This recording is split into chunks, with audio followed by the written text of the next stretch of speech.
Border 2, Dhurandhar. Right now, these are two of the biggest hits of the year. Border 2 talks about something that happened more than 50 years ago. हम ये वादा टूटने नहीं देंगे. Because if you see it, Dhurandhar and Animal before that, and a few other films, they are A-rated films, but we seem to be enjoying that. They fight like soldiers. It's not like that the crazed, almost unhinged fighting of deranged person. I took it up primarily because of that challenge only. Guy with the least sense of humor in my family. I'm in fact often the butt of jokes that, how can you make comedy films? You have no sense of humor. They know that this is the Sunny Deol that we want to watch. Now if I start showing that he's crying or he's getting all emotional, so that could also backfire. I think he had seen the trailer of Jet and Juliet, he had liked it and he had called me, missed call from Akshas, and I was like, wow. Darling AC திருவிழா இந்தியாவிலே குறைந்த மாத தவணையில் AC. MCR Pure Cotton Club, formals and casual shirts. Summer வந்தாச்சு, எங்க கிட்ட விட்டுருங்க, நாங்க பாத்துக்கிறோம். GT Holidays, South India's #1 travel brand. Hello, Anurag Singh. Welcome to Galatta Plus. Very glad to have you here because this is the first time, of course, you've made Border 2, which is a big hit this year, but I've never spoken to a Punjabi filmmaker before. And it's a real pleasure and honor to do that. Well, thank you for having me. Thank you for being here. And thank you for doing this. Yeah. I'd just like to say that I'm just a filmmaker.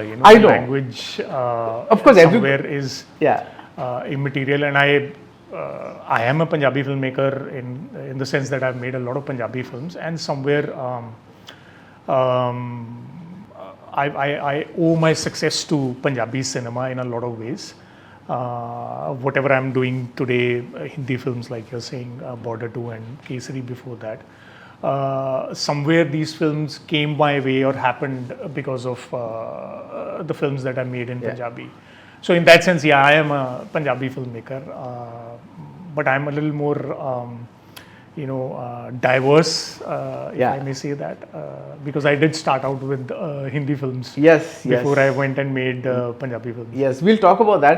But the reason I said that is not to put you in a box, but more to kind of, because sometimes when you work in a particular culture or language, we get insights that that are very different from the insights you get from, like say, a Telugu filmmaker or a Tamil filmmaker or a Malayalam filmmaker, because every industry has its own little quirks and nice things. So that's the only thing that I meant. Yeah. But before we launch into Hindi, Punjabi, whatever it is, you as a filmmaker, I want to know, Border 2, a war movie.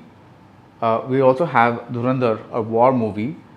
Right now, these are two of the biggest hits of the year.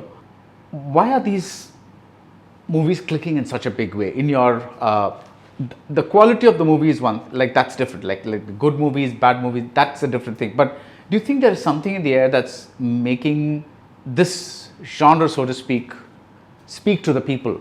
I guess the two films, if I may speak about Border 2 and Dhurandhar, they are different in the sense that Border 2 talks about something that happened 50 years or more than 50 years ago, and a lot of people from the current generation may not be that aware of what happened back then. And also they may not be interested also in that sense, although it is a part of our history and a proud part of our history, army history, if I may say so. So I think a lot of Gen Z especially, they may not be that clued into 1971, and maybe that is a period that may not be as exciting for them. And also because, Dhurandhar is dealing with more contemporary events that are sort of etched in our collective memory as a country, as a community. We've all, I was here when 26/11 happened, and we all went to those marches, protest marches and all that. Most of these incidents that the film talks about, they have happened in our lifetime, right. or even Gen Z has experienced some of those, if not all of those. So that it's more contemporary that way, and its language, the cinematic language, is also more contemporary. Whereas Border 2 is a little more classical, if I may say so, because it is dealing with a different period. So its grammar is different. It's a little more traditional, the grammar. But yeah, I think we have, I think not just in India, people in India, I think world over, people have grown a little, how do I put it, aggressive, angsty maybe. I don't know why that is happening. Is it astrology? Is it a sign of our sort of disenchantment with the system that has existed so far? I don't know what it is. But yeah, the aggression seems to be on rise all around, and we seem to be liking aggressive, violent things more. Because if you see it, Dhurandhar and Animal before that, and a few other films, they are A-rated films. There's this violence. Even Border has a lot of violence. It's a different kind of violence. It's not so in your face, but it has violence. But we seem to be enjoying that. Why that has happened, I think that's not for me to analyze. But yeah, it has happened. Personally speaking, I've always enjoyed a good action film. I've always enjoyed a good war movie, although there haven't been that many that have been made in India. I can only think of 2 or 3 war films, and Dhurandhar is not exactly a war film in that sense. It is more of a spy mission. When I meant conflict between nations, that kind of a thing. And also I think because both these films deal with Pakistan, they talk about our history with Pakistan and the things that have been happening between the two countries over the years. So I think somewhere that is why it is also interesting for us. That we have had such a long and such a frictional relationship with Pakistan, and there's so much that has happened. I think finally these movies are talking about those things openly in a lot of ways. So I think maybe that's what people are enjoying. Especially in the case of Dhurandhar, it is shining a light on certain behind the scenes happenings that the normal public may not have been aware of. Some inside information it claims to show. So I think that is also what people are finding interesting, that we didn't know that this is how it happened, or we didn't know, this is what went on behind the scenes. So I think that is what people are finding it interesting. How many of those details are true? How many of those details are a little dramatized? We don't know that. That is something that probably people in the know would know, or maybe the filmmaker knows. Which is also the case with Border, because when you're making a film, you are fictionalizing events. The very act of setting up a camera and having actors do something fictionalizes it to a certain extent, and how far that fictionalization happens depends on what kind of film you're trying to make. So I guess maybe it is somewhere related to the fact that overall as a generation, as a people, we are starting to maybe enjoy violence more. Good, or whether that's good or bad, I don't know. And we are not here to talk about that. But one of my favorite scenes in Border 2 is actually a very, it's almost an anti-violent scene. It's that scene early on where Varun Dhawan and his soldiers come to a watering hole, and on the other side there's a young Pakistani soldier and his comrades. There's a payoff later, but there's a bit of a standoff, and the nice part of that scene is we learn that this guy is just this Pakistani soldier at that point. Of course there are other Pakistani soldiers that you show that are in the proper ranks of the army, but this is a very, very junior guy. It's almost like a school kid, and he just has like maybe a father at home and like something, and he's like a very normal guy. What made you say, I need such a scene in this movie?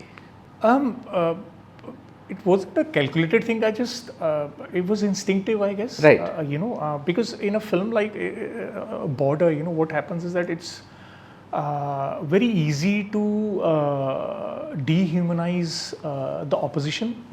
But I think people in the army would vouch for it, and especially people who have fought that war. They don't see them like that. They see them, okay, as soldiers. They fight like soldiers. It's not like that the crazed, almost unhinged fighting of a deranged person. It's a well-trained machine, the army, and they fight like that. Okay, here's the enemy. I have to get rid of the enemy, but getting rid means that either I kill them or I get them to surrender. But at the same time, I have to realize that if that is also a person, that is also a soldier who's fighting for his own country, same as I am. So army people kind of look at it a little differently. That is what I gathered from my interaction with the people, people that I interacted with in the army. So they fight like soldiers. That is an important difference, Right. Fighting like soldiers. Soldiers carry a certain discipline, a certain way of fighting. It is clinical, but it is not inhuman, if I might say so. Indian Army especially, they are very professional, very clinical, well-trained, well-oiled machine.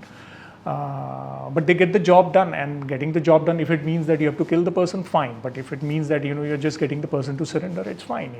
There's no need to kill the person if he has surrendered. So there is that element of, okay, that recognition of the fact that, these are also soldiers, which is, if you remember 71 war, there were some 90,000, 93,000 Pakistani soldiers that were prisoners of war. We didn't kill them. We just, they were prisoners of war, and they were treated like that. Okay. Indian Army made sure that they were treated like prisoners of war. So somewhere, I think from there it came that, okay, this guy, and he understands that, the war hasn't broken out as yet. So maybe I can diffuse the situation in another way. And he somewhere recognized that, okay, this is the weak link in their chain, in that sense. And he's just a young guy, who's maybe drafted 3 months ago, and maybe he's also a little scared being in front of the enemy, which is, I guess, somewhere, so he sees the person behind that uniform. Yeah. And he sees the fear of that person, and he sort of latches onto that and uses that to diffuse the situation and, gain the upper hand. So it was just, I didn't want to show Varun's character, Hoshiar Singh, PVC winner. I don't want to show him, introduce him with this regular, okay, he's fighting and killing the enemy soldiers and all that. That's for later, when the actual action happens. Yeah. So I just wanted to, I guess, bring out this fact that, such a well-trained soldier he is, that he's willing to, he's so smart that even in a tense situation, he's able to, see beyond the superficial or beyond what is visible to the naked eye. And which is interesting because Hoshiar Singh ji was kind of, he's reputed to be that he was really smart. He used to think on his feet, and there are quite a few nuggets that I found out about him. So that pointed to the fact that, that he is a smart person who was a good soldier, but at the same time, he had his wits about him. He employed a lot of common sense while even in the middle of action. So I kind of sort of wanted to underline that and use that, and it felt like an interesting scene to have as an introduction to the character. You used a very good word when you described Border earlier as in classical, because this is a film that wants to have show the personal side of soldiers, for example, show that they have a home and a wife, and there's festivals, and there's the other side that they miss out on when they go to war, and there's people who are giving birth to babies, and those kinds of personal aspects which traditionally movies have kind of a thing. What made you say, this is the treatment that I want to give, as opposed to something like to use another phrase that you use, something a little more Gen Z, like bring maybe Sunny Deol into the Gen Z era and have a more lean, mean fighting machine kind of a movie as opposed to this classical Border 2. So, okay, I think the important difference, the important decision that I had to make was that when I set out to make the film, the most important fact was that I'm making a sequel to a film that's already been made by somebody else, Yes. by JP Datta sir. So it's an iconic film, you know, Yeah. people have loved that film. So the rules of that world are already set. Yeah. You know, the template is set. That is the mold that I have to fit into. I can't break that mold. Okay. I might make slight modifications to it, but I can't break it. If I stray too far from the language of the original or the template of the original, then there is the risk of me ruining the film. And there is also the risk of people who loved the original film saying that, "Arey, what have you made? This is not that film," you know. So it's a tricky one, you know, it's a kind of a tightrope I'm walking, you know, as a filmmaker who's existing in contemporary times, you know, maybe I want to update the cinematic language or make it more Gen Z, as you said. I do want to do that, but also at the same time, I have to think about that, okay, you know, that kid who watched Border back then and all those people who have watched Border back then, what do I say to that kid if I change the grammar totally? Yeah. So it was a tricky one for me, and that was the challenge, you know. You know, I tried to introduce little elements here and there, you know, especially the way the action was shot, maybe, you know, make it a little more new in that sense. At the same time, but cater to those emotions which the original film catered to. Yeah. Touch upon those. So I guess that balance that I was trying to achieve, that decided that what the language of the film was going to be. It was going to be more classical, obviously, and less contemporary in that sense. Yeah. So just like you said that, you know, you are a filmmaker as opposed to a Hindi filmmaker or a Punjabi filmmaker. Are there just, you know, when you look at movies, are there just movies that need to be directed, or is there a special challenger that a war movie like Border 2 or Kesari, which you did like a few years ago, maybe 10 years ago? No, not that. But yeah, 7 years ago. 7 years ago, yeah. Yeah. Do they offer is it like a different breed of movie? Directing it. See, every movie is a challenge. Yeah, that's why it's, yeah. But yeah, for me, I can talk only personally. For me, I'd never, before Casey, I'd never done out and out action film in that sense, or a war film. Yeah. Whether contemporary or historical, I had never done that. Yeah. So I took it up primarily because of that challenge only. Okay. Yeah, I said, okay, here's a new challenge, not the same stuff that I've been doing earlier. I want to sort of expand my language, expand my knowledge, and gain more experience doing stuff that feels difficult and that kind of scares me. Okay, how am I going to do this? I've never done this. I don't know how to do this. So that's the starting point. I don't know how to do this. Okay, let's do this, you know. So same with Border, you know, it is a step up from Kesari in the sense that the action is, Kesari was 1897, this is 1971. The greater challenge in this was that, okay, you know, I'm making a sequel to a film that somebody else had made. That was the biggest challenge, you know.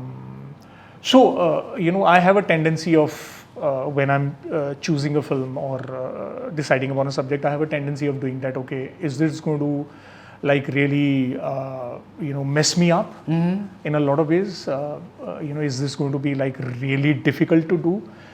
If the answer is yes, I'll go for it. Okay. Yeah. So yeah, I mean, yeah, they were really difficult, and I had to adapt. I had to, you know, sort of battle constant self-doubt in that sense, which I think every filmmaker does that. Right.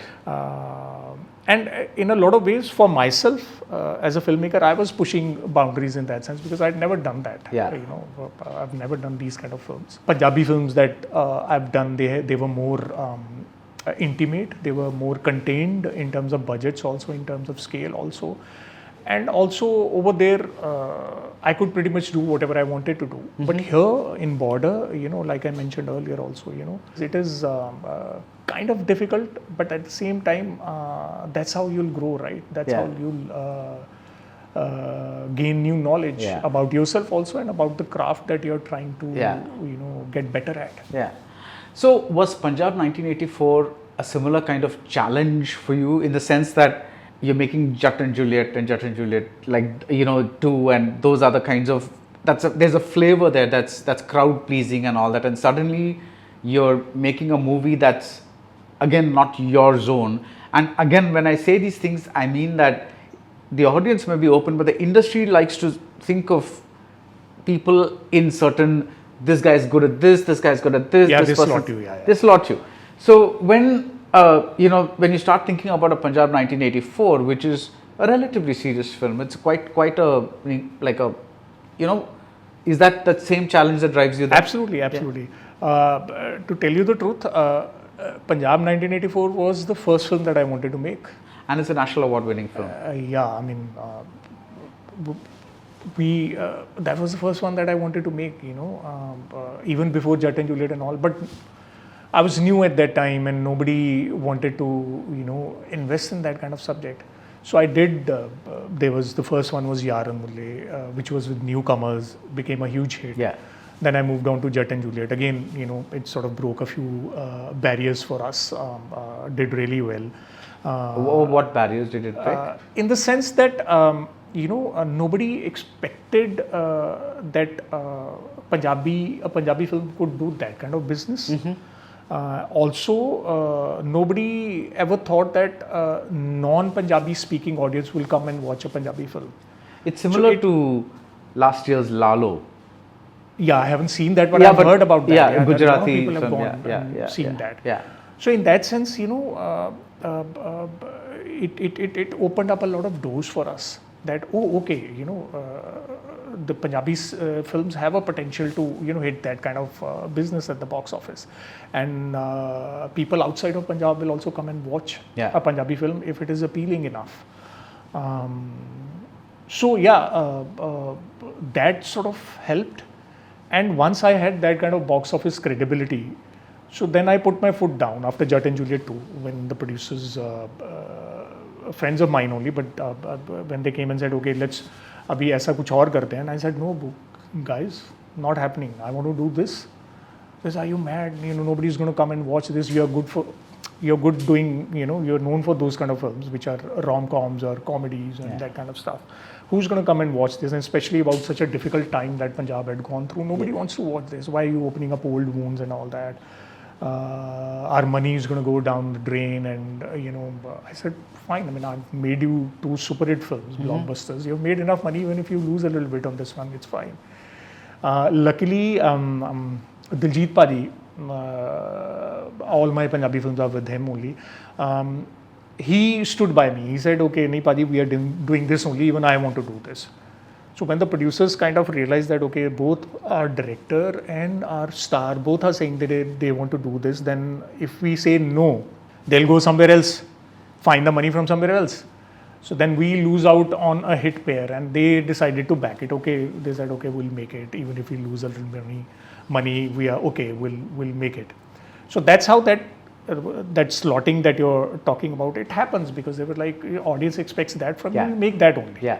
But I was fortunate in the sense that I had an actor who was willing to take up that challenge, willing to take that risk, that okay, this film may not work at the box office, but we still want to do it, because we want to talk about these times, that we want to talk about these stories. So we went ahead and made it, and my producers, so they were saying this only, that okay, this is not going to work. How much you think we are going to lose on this one? And but I had my blinkers on. I said, okay, I'm getting to make the movie that I actually wanted to make. I'll do it. So that is more me, actually, to be honest. Jat and Juliet and all is actually, I'm the guy with the least sense of humor in my family. I'm in fact often the butt of jokes that, how can you make comedy films? You have no sense of humor, So I used to be made fun of a lot at home in that sense, but especially when Jat and Juliet and all these comedies, rom-coms became such huge hits. And my wife also says, you're not a romantic in real life, how come you're making a rom-com and romantic film? How can you write such romantic scenes? But that's how it is, you know. So in that sense, Punjab 1984 is more me. Yeah. You know, that's more of what I am as a person. Yeah. So I guess that box office credibility happened, and then that film happened. But that slotting had started, like you're saying. And even with Jat and Juliet 1, when we were making that film, now this is very interesting, the film got made in about 3 CR, 3.25 CR was its landing. It landed in theatres in that much amount. And even that was a huge amount by Punjabi film standards back then. So when we made that film, Diljit Paji was going through a little bit of a rough time as a singer. And our producers told us when we made that film, before the film release, that, you know, if this film opens at say 7 lakhs or 5 lakhs or whatever, you should go to the Gurdwara and thank God that your asses are saved, you know. So that was the kind of feeling that we were being given. The lack of faith. Lack of faith, yeah. Because see, I'm not blaming them for that, but that's how a businessman would function. And they are businessmen, right? They have put in a certain amount of money, they want a certain kind of return. And all the pointers are hinting at that, you know, this star or actor is going through a rough time. People may not want to come and watch his film. And but when that film opened, it was the biggest opening ever for a Punjabi film. It opened at I think somewhere around 78 or 80 lakhs, which was unheard of for a Punjabi film in those times. And it went on to do 2.5 times the business of the previous biggest hit of Punjabi cinema ever. So that is what I mean when I say that it broke a few barriers in that sense, that nobody expected that this kind of business a Punjabi film can do. So that's how, you know, the journey has been. But yeah, Punjab 84 was a huge challenge, because whenever we went wherever we went to get permissions for locations and everything, to the establishment, they all said the same thing. Why are you making this film? Why do you want to make? Nobody wants to open up old wounds. Nobody wants to talk about these things. Who's going to come and watch this? When you were younger, did you watch Govind Nilani's Tamas on TV? Oh yes, absolutely. I still remember that haunting music as the episode would start. I would sort of snuggle up to my mom, hide behind her shawl or whatever, and watch that. But I couldn't take my eyes off screen. That is one of the best shows ever made. It was amazing. I have such amazing memories of it. In fact, I have that whole DVD collection at home with me. Yeah? Okay. The moment it came out, I bought it, because you know, you don't get to watch reruns on Doordarshan. Yeah. And I've read the novel also. Bhishma Sani ji is one of my favorite writers. I've read a lot of his stuff, and Tamas is right up there. It's huge. Yeah. Is it very defining for Punjabis? Is it like when I say that, I mean, because there aren't many era-defining shows, for example, during the partition or during other things that are made. Tamas is one of the very handful of such things that were made. So was there a sense of like a possession, like people own that show? Did you recall that? So I was too young. That's what I was. To have a reading on that. Okay, are people sort of owning it, or are people watching it because they feel that this is their story? Yeah. But I'm sure it must have been true, especially for because back then the generation who had actually physically experienced partition was still alive. Yeah. You know, so they had a first-hand experience of most of the events that were shown in that show. So I'm sure it must have been, deeply emotional for them. Yeah. That finally somebody is talking about something that they have actually experienced and something that they have gone through, such hugely traumatic experience. You know, so there's not much literature on that, sadly. especially in the newer generations. I think after that, the next generation probably used to talk about it infrequently here and there. Maybe because they might have heard about partition and the events of partition from their parents or from their grandparents. But I think the generation after 80s or 90s, I don't think they are attached to that or they even, and I think that's partly also because it is not, it has ceased to be a part of our public consciousness, our cultural memory in that sense. And that has happened because it's not there in the media enough. Not enough films made on it, not enough shows made on it. Literature, yes, in Hindi and in Rekhta, I would say, or in Urdu, there has been, or even in Punjabi, there has been a lot written about it, but I don't think the newer generations read up on that, on those stories, on those horrors, which is quite strange because if you look at World War II and Holocaust, there are still movies being made about that, which is very strange. That why, as a community or as a people, we are not making more stuff about stories based on partition. Yeah. Do you think it's because, as a people, because many Indians live in very dire conditions? Is it because when they go to the movies, they want something that is escapist in nature? I have a quote here that I want to read out for you. It's by Manjeet Mann, Gurdas Mann's his wife, and she said, "I loved watching films, but I was tired of the mentality of filmmakers who thought that Punjabi cinema is only about balle balle and comedy." And that's kind of what you're saying, that Punjab 1984. But could it be that the majority of the audience, not because of anything else, they may be intelligent, they may be reading a lot of things, but when they go to the movies, the mindset is like, I want balle balle, I want comedy. Could it be that?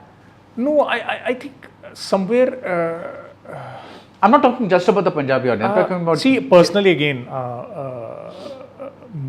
my belief is that no subject is off limits.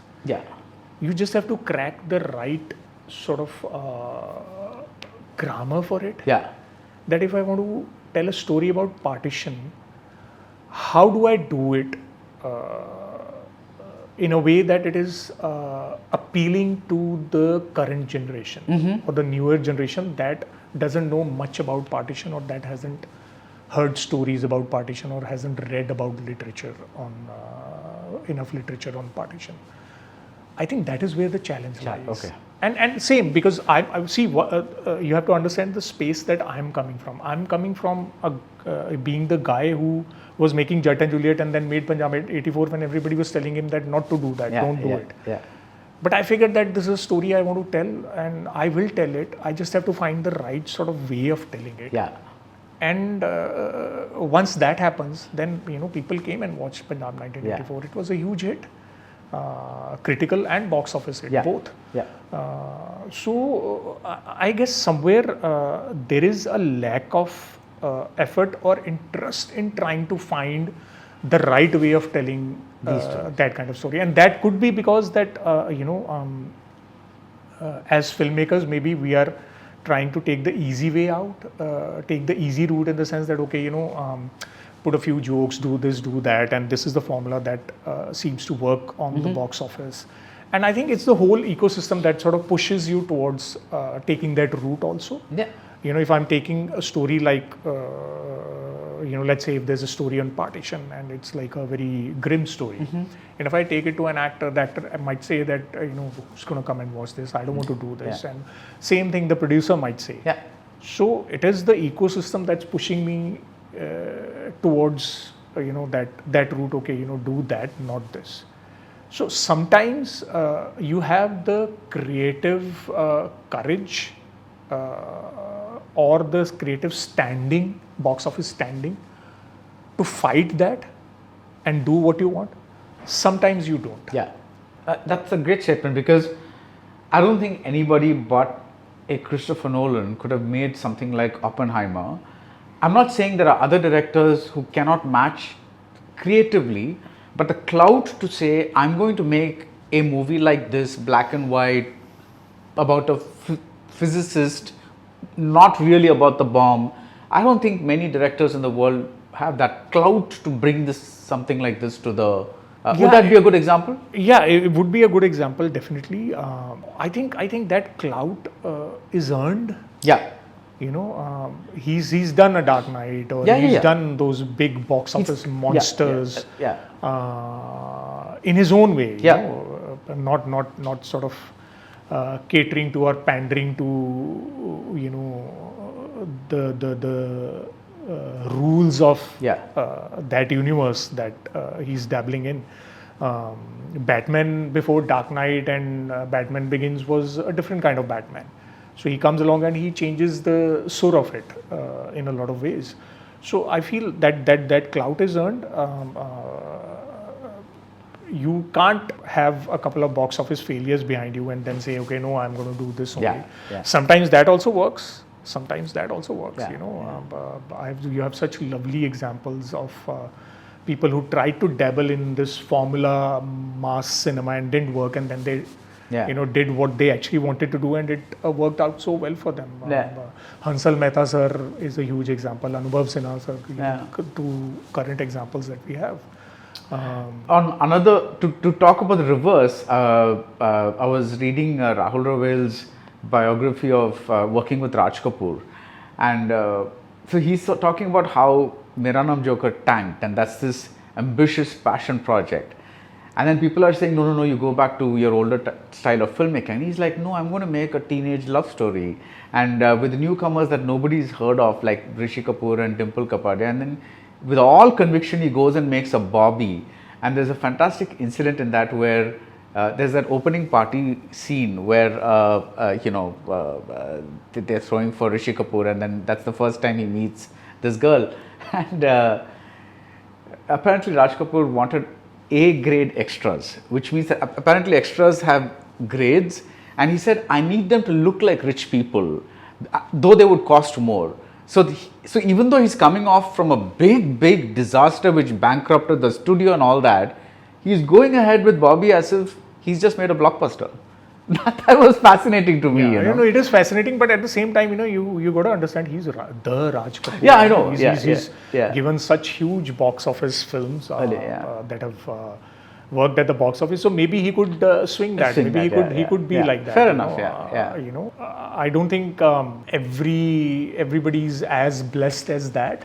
Creatively, or in terms of creative courage, or in terms of also you know, standing by your convictions in that sense, because you know, so eventually, as I often say, filmmaking, you know, especially for a lot of people, it is always a sort of a balancing act between passion and ration. You know, that's a good way to put it. You know, so as they often say that, you know, 3 for the kitchen, 1 for the soul. You know, that's another saying that goes around. So for a lot of people, that's true. You know, you can't have your way in every. I wish, you know, you could, but you can't really. That is where when some creative person, whether an actor or a director, you know, sort of against all odds manages to, you know, do what he actually wants to do. It's so amazing to see, and it's so heartening, so encouraging to see, so inspiring to see. Okay, you know, this guy is doing it. Maybe, you know, I should also, you know, try and do it. So these kind of stories are actually very inspiring. We talked about one star. Let's talk about the other star that is in your movie, which Sunny Deol. Now, Sunny Deol is what. It may be the right term or the long term, but he's a legacy star. He's coming from a different kind of industry where things were louder, larger than life, you know, songs were more prevalent then.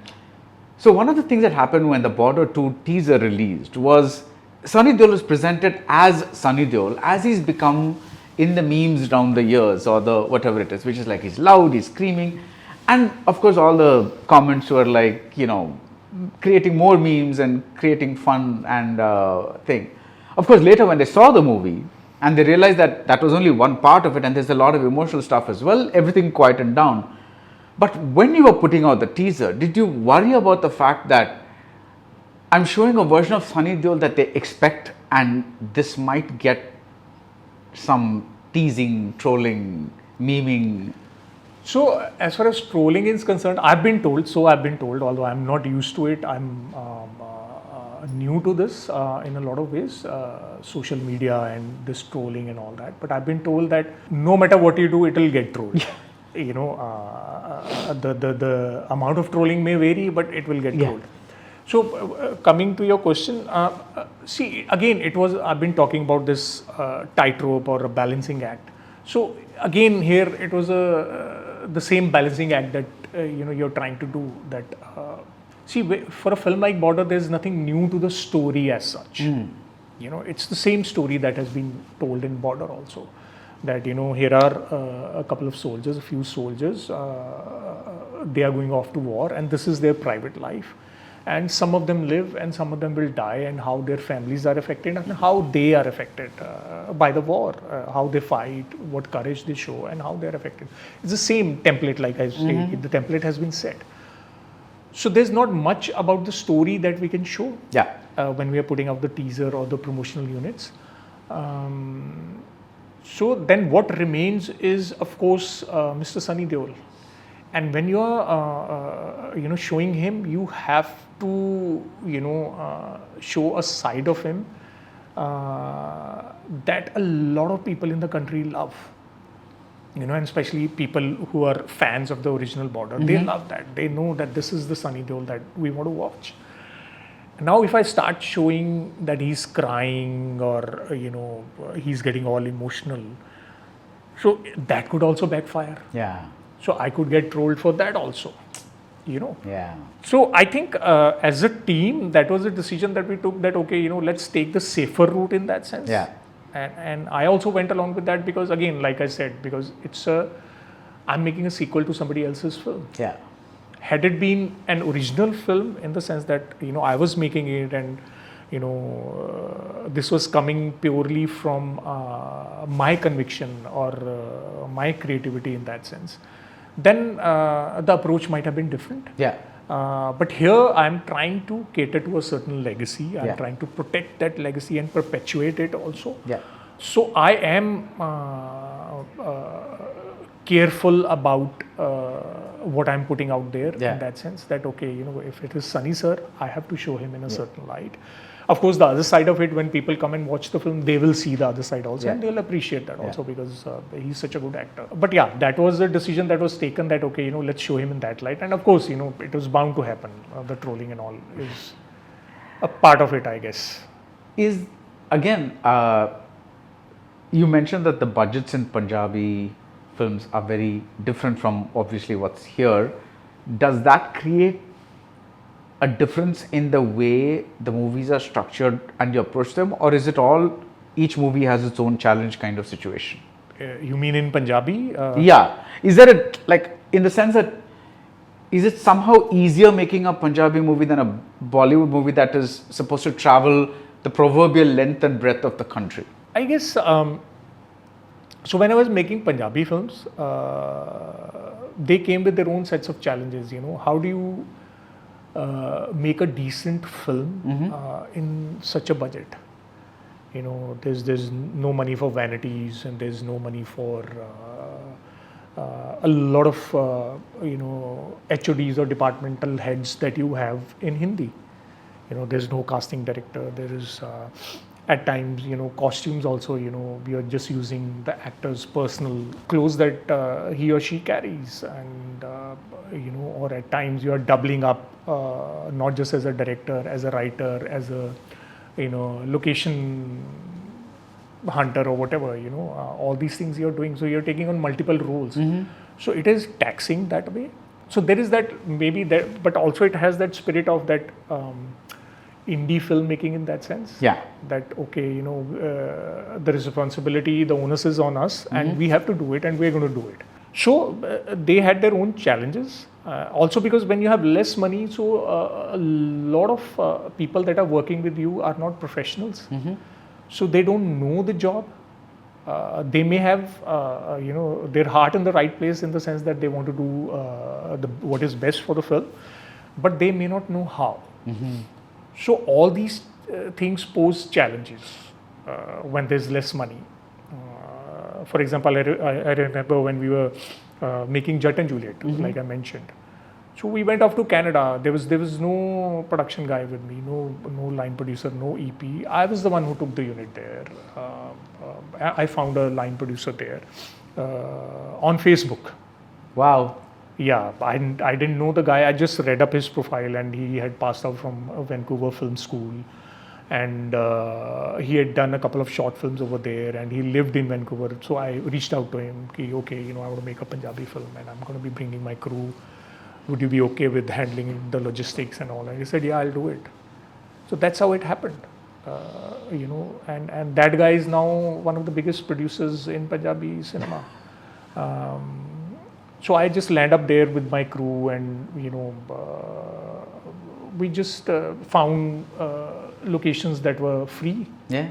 Or I called up a couple of acquaintances, and I asked them, can I use your house? Can I use this? Can I use that? So this is how those films were made.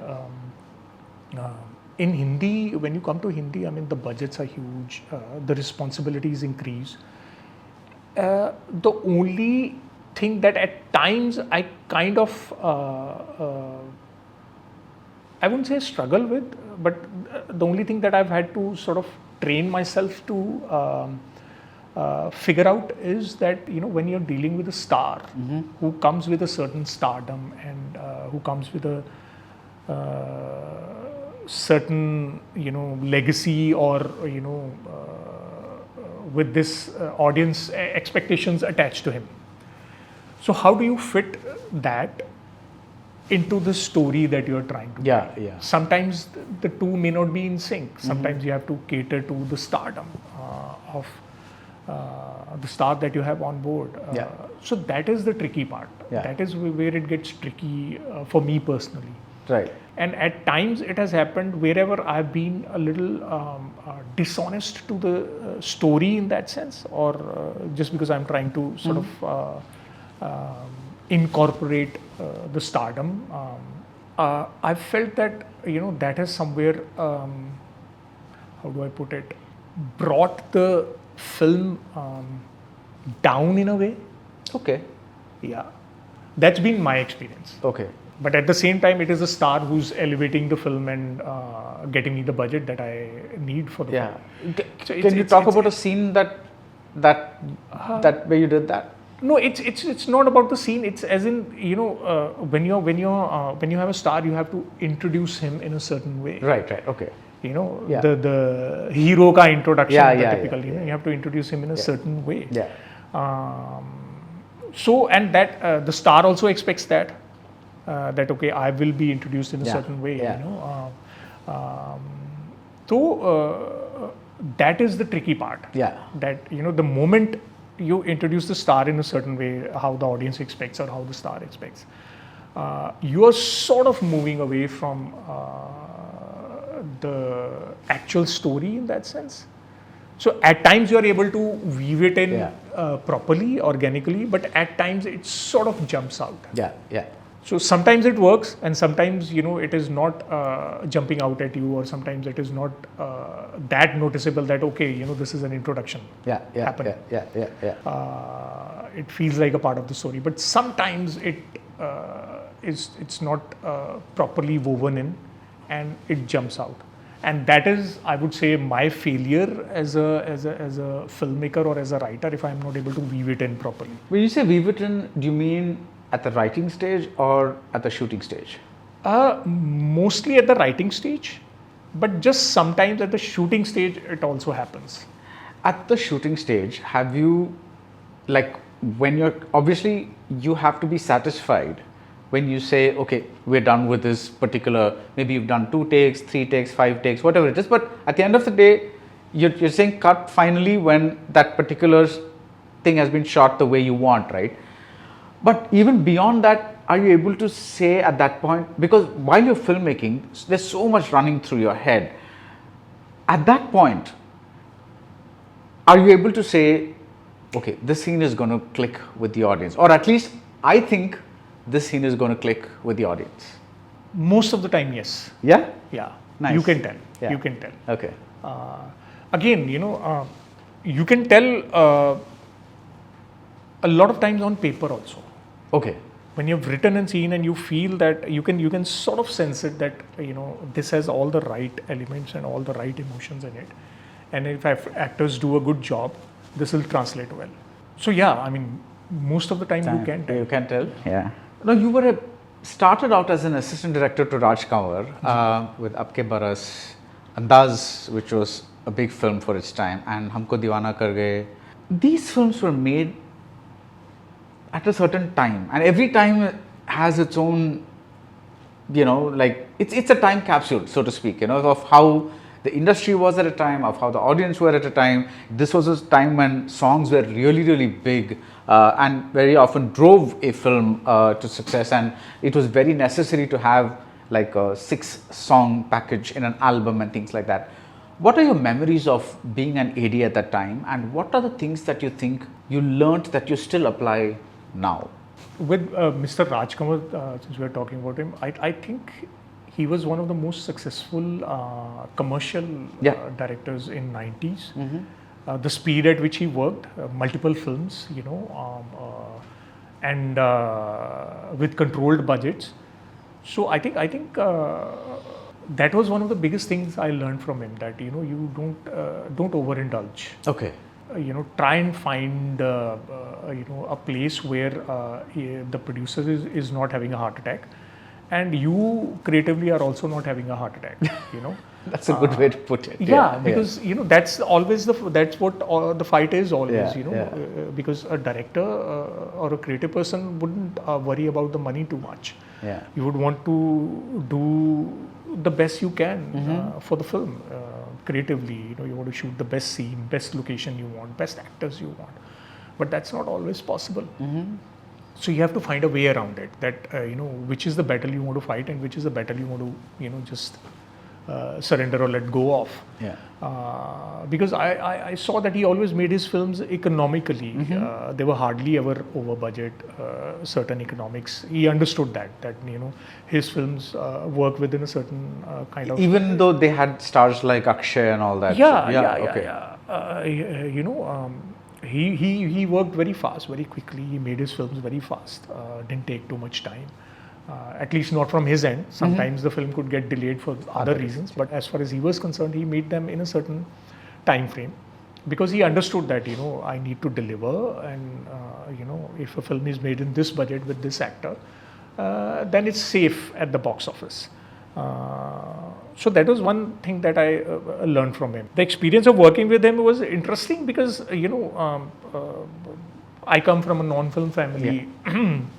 Didn't have anybody in Mumbai in the film industry, didn't know anyone. I just landed up here, as when you're young, you're prone to these leaps of faith that you take. As you get older, you try not to take them, or you tell yourself that don't take that leap. But when you're young, you don't worry about these things. So I just landed up and I said, okay, I'll figure my way out. I'll figure how to get into the industry and all that. So Mr. Raj Kanwar, he was working with all the top stars at that time. So it was quite an experience to land up on the sets and working with Akshay sir or people like even Sunny sir. I assisted on a part of the film that Rajji had directed and Sunny sir had acted in. It was called Furs with Omji and Preeti Zinta ma'am. All these people were there.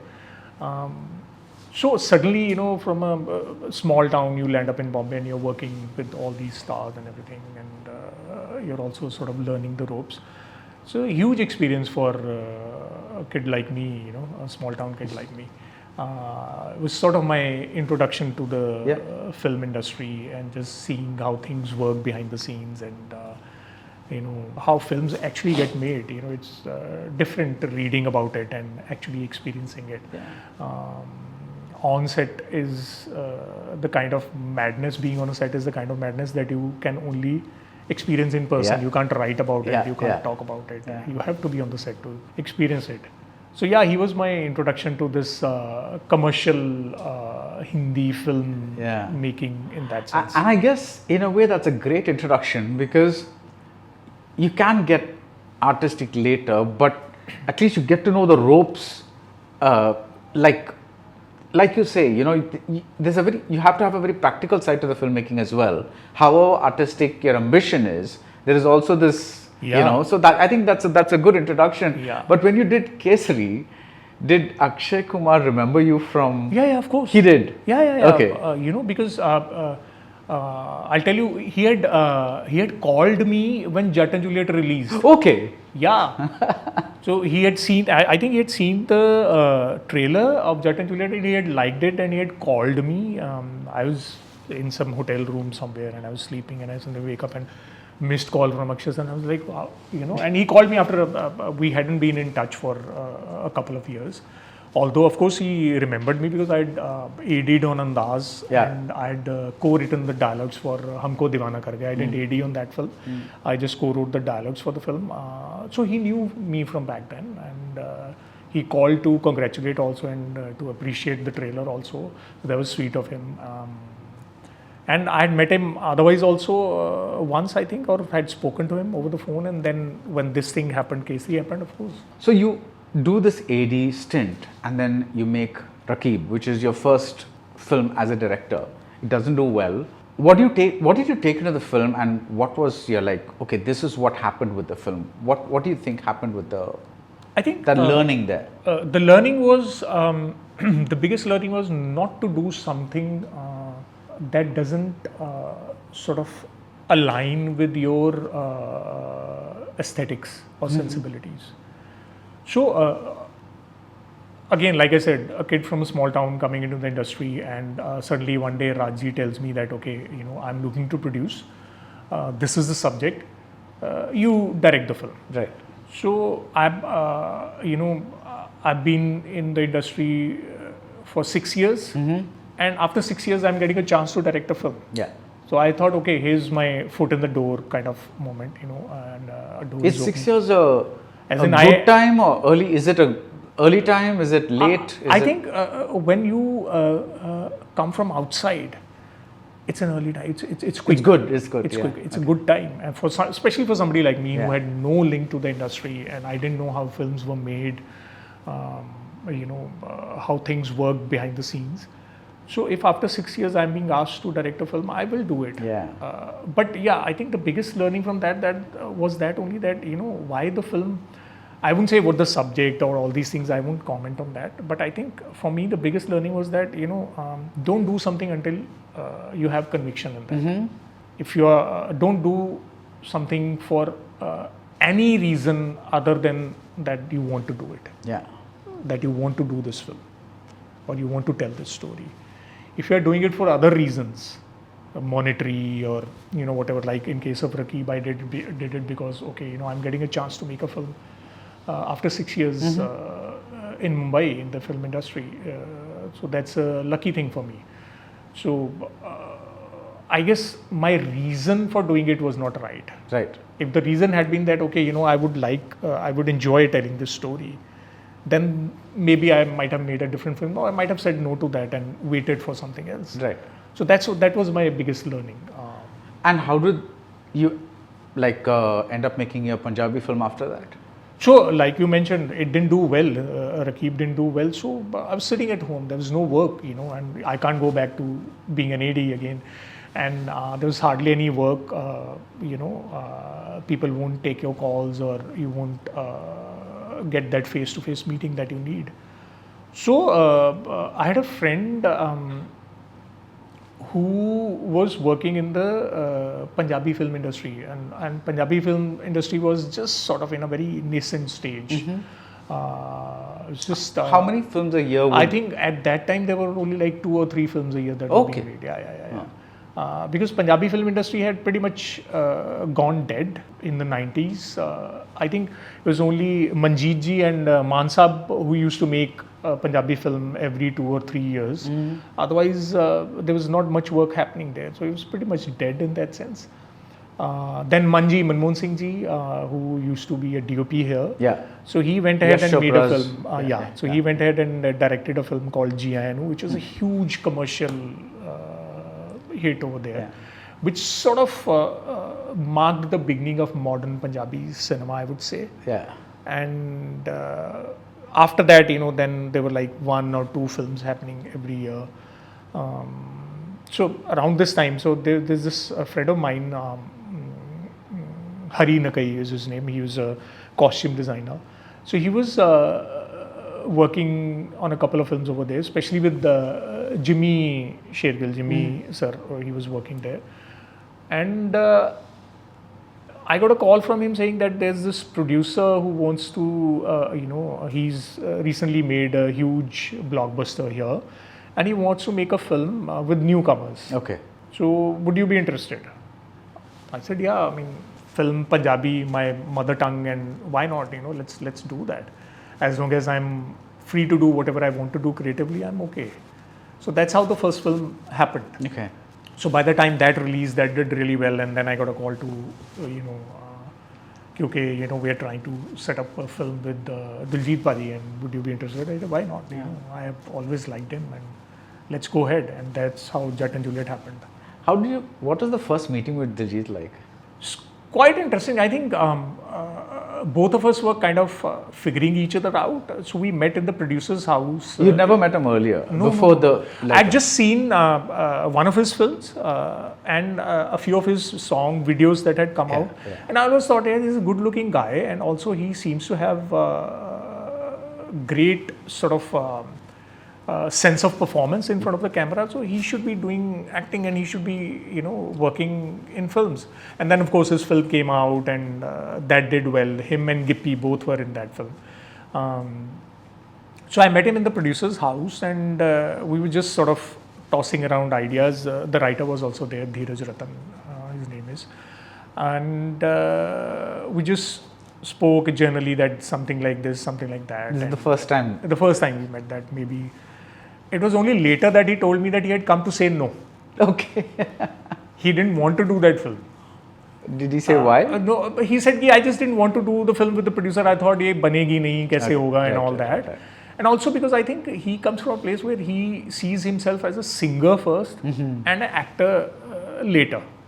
So but then he said that, Paji, when I sort of saw what was happening and I met you and all that, and I just quoted an outlandish amount at that time to the producer, thinking that he won't be able to get the money and apne aap hi band ho jayegi film. But he said everything fell into place. You came on board, the producer agreed to the amount that I asked for, and then I said, why not? So then I guess when we started interacting creatively, that he listened to some of the ideas that I was putting forth and all that. So he must have figured कि यार ये ठीक ही बन जाएगा, हो जाएगा. So I guess that's how it sort of happened. The vibing was great right off the bat. No, it took a little time because neither me nor him are the kind of people who are extroverts. We don't open up that easily. That's why I said, he must have been sort of figuring me out, and as I was trying to figure him out. After that, I met him once over here. He was shooting for a song in Bombay, and I went to meet him there. So over there, I think slowly the ice started to break. Okay. After a couple of meetings, and then sort of came together. What did you think of his performance in Chamkila? Oh, I think he was lovely. See, the thing with him is that he's not a trained actor. Right. He's very instinctive. So what he does is that when he reads a story, he reads a scene, he connects to the emotion in that scene, and if he feels that emotion, it will come out in his performance. If he's not feeling it, it won't come out. So I guess that's why people sort of connect to him in that sense. Yeah. That it's not a mechanical thing with him. Yeah. It'll come straight from the heart and it'll reach straight to your heart. Yeah. There's a very emotional vulnerability to his face. And I somehow feel that, however trained an actor is, this is just my observation, sometimes some people are born with a face that transmits emotions very nakedly. And they don't have to be trained or whatever it is. Yeah. It just happens. It just And I think Diljit has one of Yeah, those yeah. faces. You just if he cries, you cry. If he smiles, you smile. Yeah. That direct. But there's an honesty to the yeah, emotion that yeah. he's trying to project. There's not much. How do I put it? It's not a constructed thing. Yeah, in that sense, you know. yeah. He just reacts instinctively. He'll read the scene and he'll understand. Oh, okay. So I'll say it this way, and I'll say this is fine. And he's very instinctive in that sense. I read somewhere that the success of films like around the Jatt and Juliet era is also linked to the rise of the multiplexes in Punjab. Is there? Absolutely. It is? Absolutely. Right. I've said this many times that we got lucky in the sense that we caught a wave, that multiplex wave. The multiplexes were just sort of starting to come up in a lot of cities and smaller towns, and it was a new experience for the movie-going audience in Punjab, and we just sort of happened to make the right film at the right time that people actually wanted to go and watch in a multiplex. Multiplexes are more expensive than single screens in that sense, and so I think it just we lucked out. Yeah. Because it was the right kind of film that people could go and watch in multiplexes and enjoy with their families or with their friends. We did catch a wave there. Yeah. You mentioned that you're an introvert. How does an introvert survive in an industry that needs a lot of projected energy? I don't project at all. Okay. I don't. See, on the sets, I'm a slightly different person. Because I enjoy that part of it, and also I think I know that there's these 200 people standing who are looking at me, and I need to get this thing going. So leadership comes naturally to you. I don't know if it comes naturally or whatever, but I seem to enjoy that role when I'm on the set, and I'm happiest on the sets when I'm working, and I enjoy that. Okay. Over there, I'm not sort of inhibited by my lack of social skills. I don't know why that is. I've never sort of analyzed it, but otherwise, when I would meet somebody in a social setting, I'll take time to open up. Yeah. I guess also because you sort of somewhere learn to compartmentalize that. Okay, That's over here I'm a director, and as a part of my job or this thing that I'm trying to do, the story that I'm trying to tell needs me to do these things. Even though I may not like doing it, I have to do that. I have to interact with people. I have to be open, and I have to sort of be pleasant enough to be around. I can't be that crabby abusive kind of person that people don't want to be around.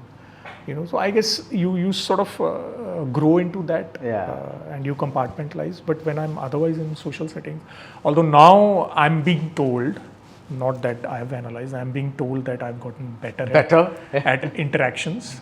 So maybe that's why this interview is happening.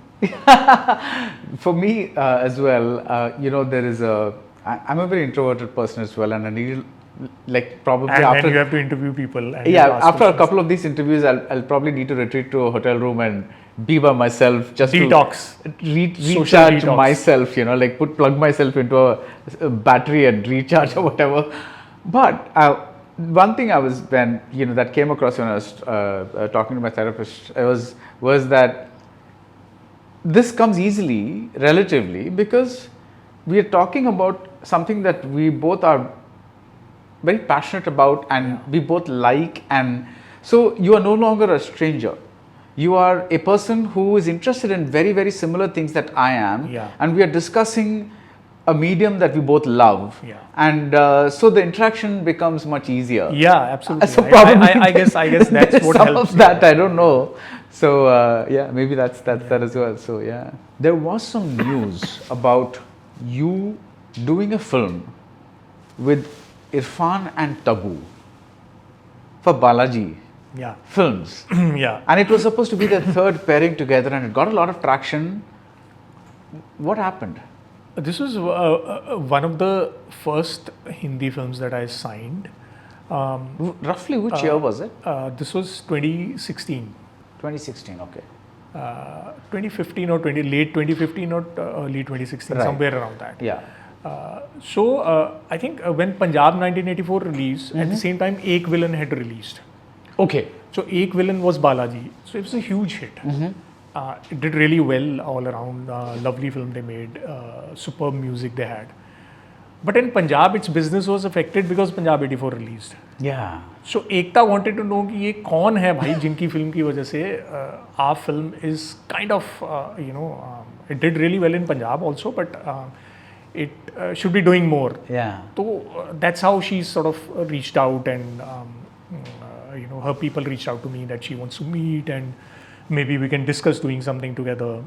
So I went and met her, and we discussed a few ideas. So there's this mature love story that an idea I had. So I bounced it off her, and she loved it, and she said, yeah, we'll do this. This I really want to do. And so I wrote the script, and it was a lovely script, cute little film. So we had gone to meet Irfan sir for that. So he was my first choice. I said, I'd like to go to Irfan sir for that. So we went and met Irfan sir, and he also loved it. And I believe his words were, story achhi hai, and I like your honesty, so I'll do the film. So honesty as in as a person, I like your honesty. You're honest. You're not. I guess what he meant was you're not filmy. You're not trying to, put on any facades or anything. So he wanted to do that film. He had liked the story, but then for several reasons, I think maybe the financially things were not working out, kept getting delayed and all. And Tabu ma'am also I had met for that. But it didn't sort of work out, and it kept on getting delayed. And after a certain time, when things were getting delayed, then I got the offer to do Kesari, and so then I told Ekta ki boss, I'm sort of Akshay sir, and I'm sort of doing this film, so I'm moving ahead. And so I went on and did that, and after that, of course, Irfan sir fell ill and passed away. But meeting him was a lovely experience. I'll never forget that. Such a lovely man he was. Does that script still exist? Has it been made? It's still with Balaji. Okay. Yeah. Do you want to go back and make it? Maybe someday, but we keep sort of discussing it on and off. I don't know when that will happen, but it's still there. Okay. Yeah. Okay. What happened with Dil Bole Hadippa? That's not me. Okay. Yeah, I have nothing to do with that. You have nothing to do with it. So okay, now let me. The confusion is say all over this again. I've tried to settle this so many times. I've reached out to IMDb also, and but somehow I don't know why they are not able. And to I do was that. very confused because there was one set of articles that said that's your film, and one set of articles that said it's not your film. So I was like, so I've never done anything with the Yash Raj. Yeah. I've not been associated with them in any capacity. This is another Anurag Singh. If you remember, Yash Raj had Aashik Singh as production head or CEO at one point of time, I think. So this is his brother. okay. Yeah, and so he has been with the Yash Raj for a long time, and he did that film. He's the one who assisted Rakesh Roshan sir on Koila, I think. Okay. So ये सब जो है, that's his profile, not mine. That's In fact, recently we ran into each other somewhere, and he said, "Boss, we got to do something about this," because he's also been trying to sort of separate it out, but it hasn't happened. Right. I've also reached out to IMDb a couple of times, but it doesn't seem to happen. I don't know why. we have to put out a petition now. Yeah, I don't know what else I can do, but yeah. I want, as somebody who knows the Punjabi film industry, and as somebody who's seen very few Punjabi films, and so Thomas was my introduction to that world in general. And then I've seen films on and off, like Anurag Singh's Kissa, which had That back again, a very interesting kind of a thing. was lovely in that. But I can't say I have the full grasp of the range of the industry. So if you were like a crash course of the Punjabi film industry, what would you recommend? What are the films that you would recommend? I mean, don't restrict it. I'm not saying 5 films or whatever. Just Okay. If I have to give you sort of a diverse list, I would say there is. I'll talk about the more recent ones, not the older ones. There is. Was there one called Mittar Pyare Nu? Sorry, Mittar Pyare Nu? Yeah. There was a film called that. Okay. So I'd give you. There is one Shaheed-e Mohabbat, Maan Saab.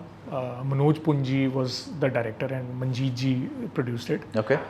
It is the same story as Gadar. Oh. Yeah. Okay. Told very differently. A lovely little film. Please try and see that. Is that available on a? I'm sure it must be. I'm not aware. Okay. I of course saw it back then. Yeah. Came out some 27, 28 years ago. Nice. Late 90s, I think, somewhere around that time. Shaheed-e Mohabbat, it's called. Then, of course, do watch Jiayanu, which is by Manji, which I consider to be the start of modern. And that would be a revival of modern Punjabi cinema. What time frame roughly? I think that was around 2001 or thereabouts. 2001. Just a little before. In that period, I think somewhere. I'm not sure of the exact year. Jet and Juliet, of course. Yes. Do watch commercial films. Both. The first one is better as a piece of cinema. Second one is a little more, how I would say, it's a bigger hit commercially, but a lesser film, I would say. Okay. Then Punjab 84 you might have seen. Then there is a lovely little film called Angrez, which is a period film, that was quite interesting. And then there is, if you are aware of Gurvinder Singh, he's done a couple of films. Chauthi Koot he did. Oh yeah, I've seen that. Yeah. The festival kind of films I get to see. Yeah. So then those you have seen. I'm just then to the commercial. Please mention them for the commercial cinema. I'll stick to. Yeah. So Angrez you should see. I think. There was Meel Pathar recently. Meel Pathar I haven't seen, so I can't.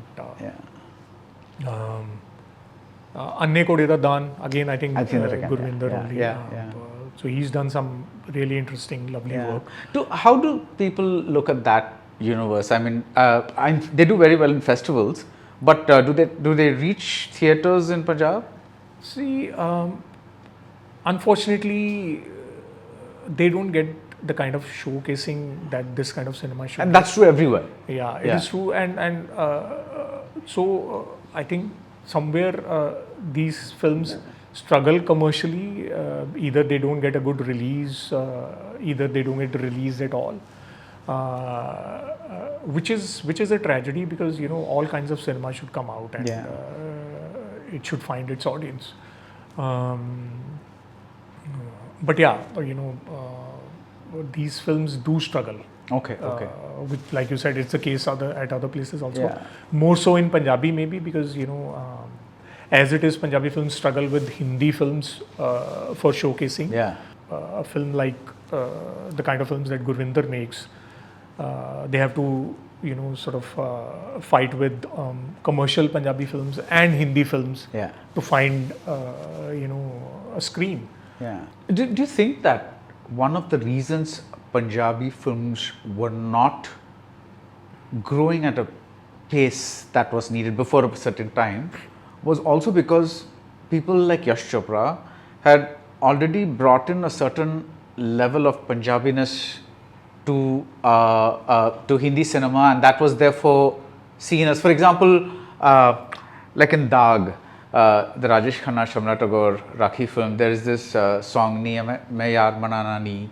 And there are many such examples of Punjabi flavored songs. Now there's like almost every film soundtrack has a Punjabi song. And so do you think things like this made the industry struggle a bit because it was so widely available in Bollywood? No, I don't think, because that's still happening, right? You still get these Punjab based films But now Punjabi cinema is flourishing. Yeah. So I don't think that was the reason. I think Punjabi cinema suffered because of quality and content in a lot of ways. That was the main and especially during those difficult times in 80s and 90s. There was hardly anybody making films. Yeah. And the kind of films that were being made were, very those masala actioner types, and all of them pretty much had the same sort of storyline. And somewhere people just stopped going to cinemas to watch Punjabi films. It was not cool. It was kind of down market to watch Punjabi films.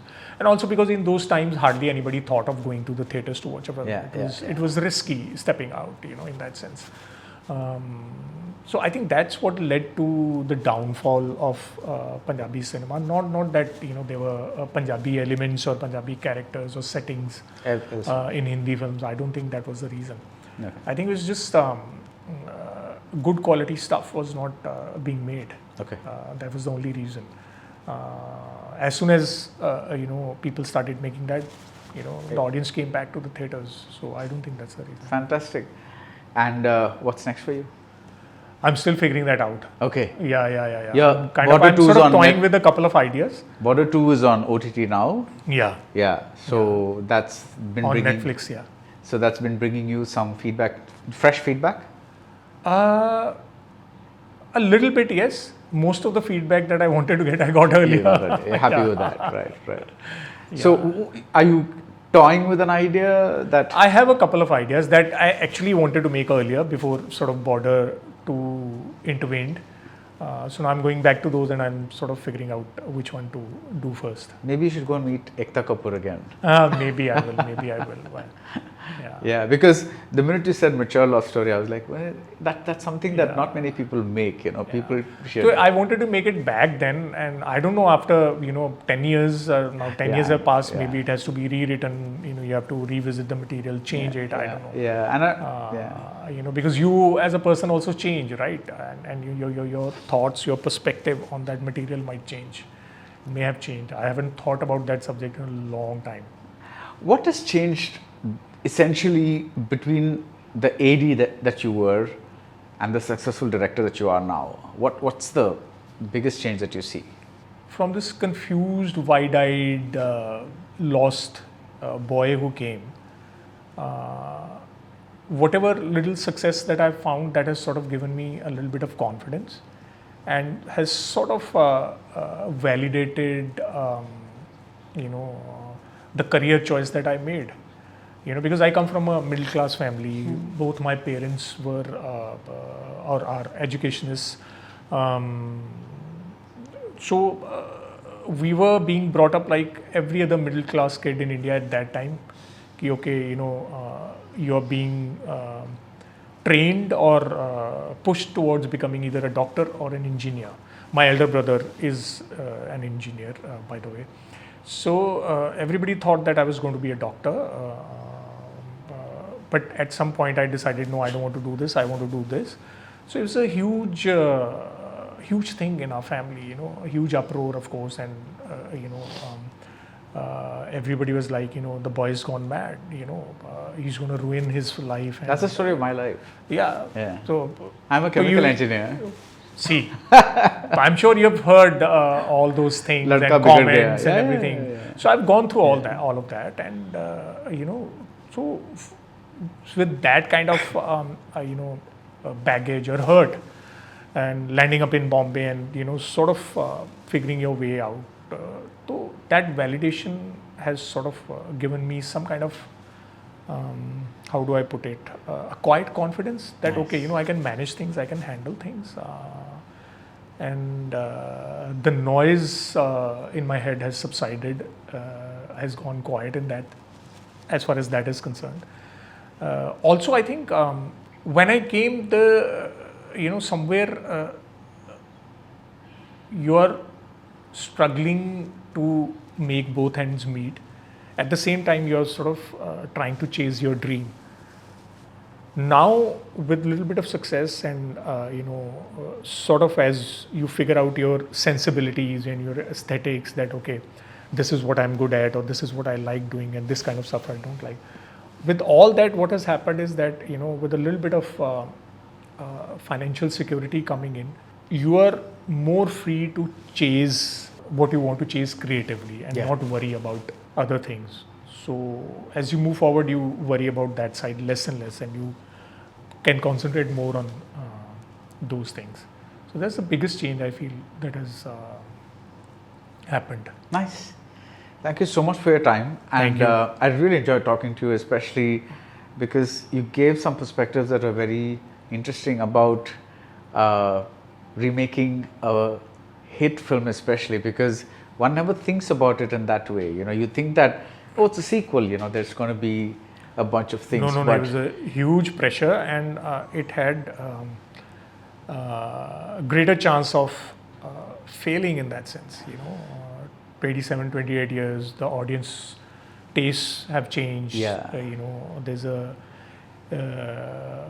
whole new generation that hasn't seen that film, and that maybe doesn't even want to see those kind of films. And to be very frank, even the leading man, Sunny Deol, even though he's there in the cultural sphere, he hasn't had a continuous series of successes or, you know, to kind of, you know, be in the public eye that long. So. And also, I think the kind of material that the audience is watching these days, their tastes have changed. They like to watch a certain kind of grammar on screen.